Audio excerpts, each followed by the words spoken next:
एउटा तीर्थको जङ्गल हो। आज हामी यहाँ सिस्नो टिप्न अनि त्यस पछाडि ऐसलु खान आएको छौँ। सिस्नो झोल आँटिप्ने हो यसमा।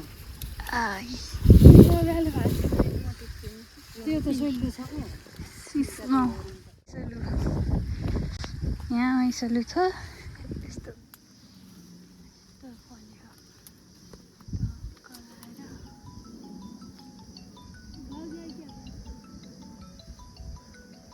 सब ऐसलु यतातिर सबै बोट ऐसलुको छ।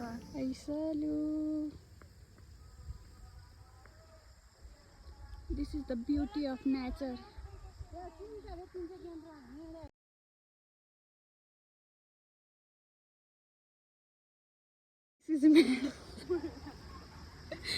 भेडो यो चाहिँ यसको रुख हो। यो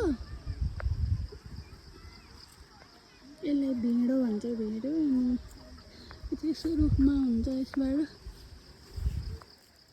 चौतारी भन्छौँ हामी गुल्मेली भाषामा चाहिँ।